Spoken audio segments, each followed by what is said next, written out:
Olá, pessoal! Sejam bem-vindos! Para quem está na reta final para o concurso da Assembleia Legislativa de Rondônia, a gente sabe que decifrar o estilo da FGV é o que faz toda a diferença, não é mesmo?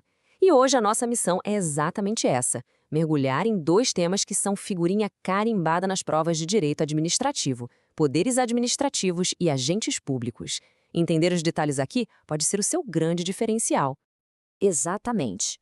E para guiar a gente nessa jornada, estamos com um material de primeiríssima linha. Esta análise é baseada no caderno de estudos número 3 do projeto Alero Turbo, que foi inteiramente elaborado pelo professor Dr. Marcelo Lessa, o grande idealizador e mentor do projeto.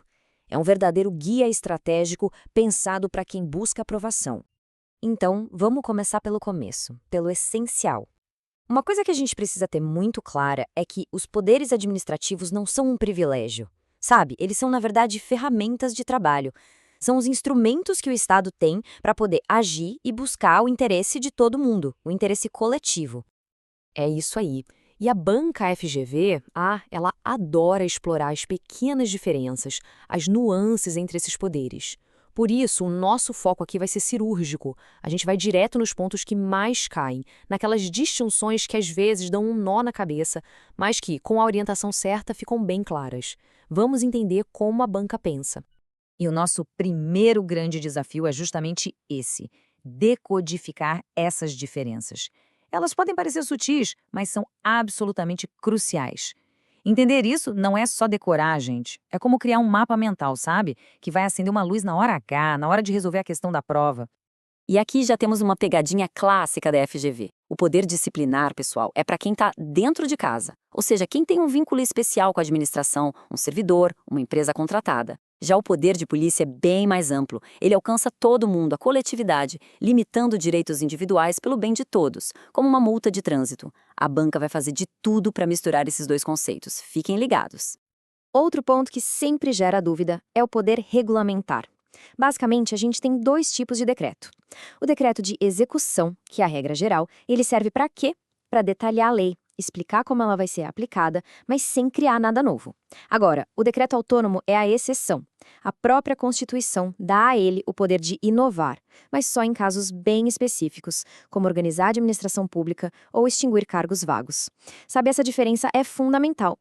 Essa pergunta é a ponte perfeita para o nosso próximo tópico. Porque, não adianta só ter a ferramenta, tem que saber usar, e o mau uso do poder é uma ilegalidade, que tem o nome abuso de poder. E a FGV, claro, adora cobrar as duas formas como esse abuso pode acontecer. Pois é, e a distinção é a chave de tudo. No excesso de poder, o problema, o vício, está na competência. O agente público vai além do que a lei permite, faz o que não podia. Já no desvio de poder, a coisa é mais sutil. O agente até tem competência para praticar o ato, mas a intenção dele está errada. Ele não busca o interesse público, mas sim o interesse pessoal.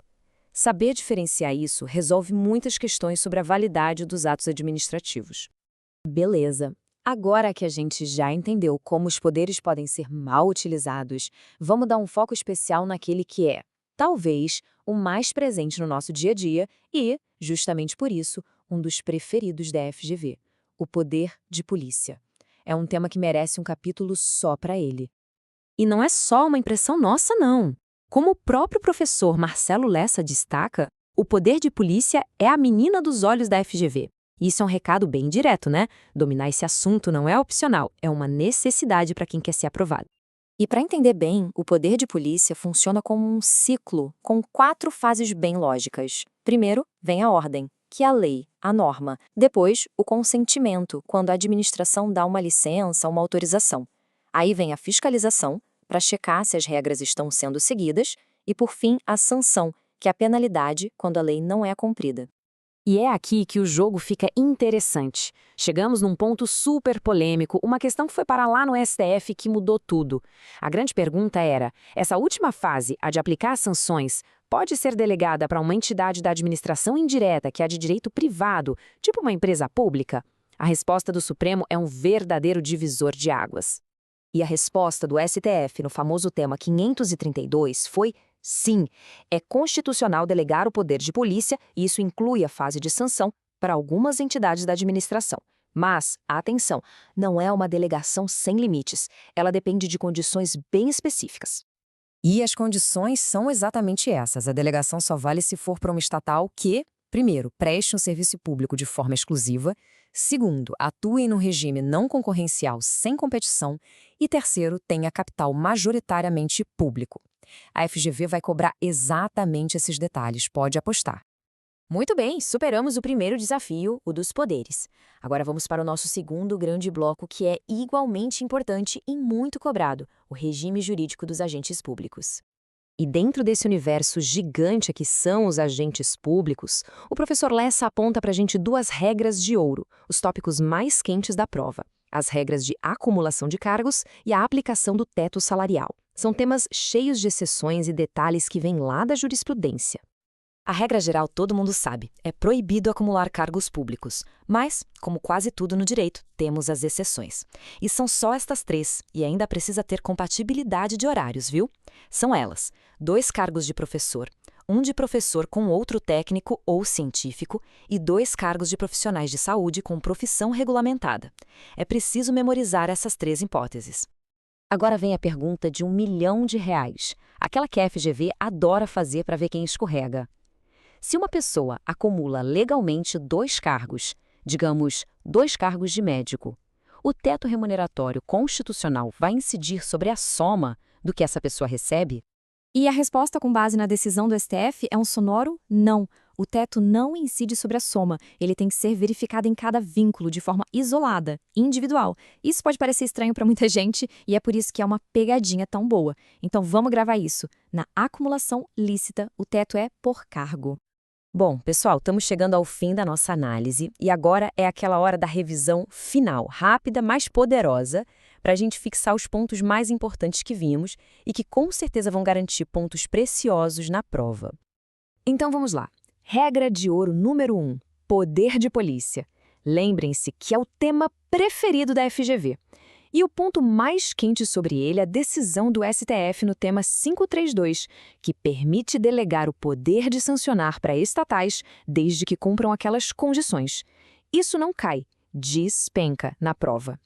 E a segunda regra de ouro, agentes públicos. O foco tem que ser total nas exceções da acumulação de cargos e principalmente na regra do teto remuneratório. Lembrem-se, o teto é aplicado de forma isolada para cada vínculo. São 2 conhecimentos que realmente separam quem está preparado de verdade. E para a gente fechar, fica uma mensagem do professor pós-doutor Marcelo Lessa. A disciplina é a mãe do sucesso. O caminho é difícil, a gente sabe, mas com foco, com estratégia, a aprovação vira uma consequência. Este resumo foi produzido a partir do conteúdo do projeto Alero Turbo, sob autoria e orientação do professor doutor Marcelo Lessa. Se esse conteúdo ajudou, não esqueçam de se inscrever no canal e ativar as notificações. Assim o YouTube avisa assim que o próximo resumo for liberado. Até a próxima!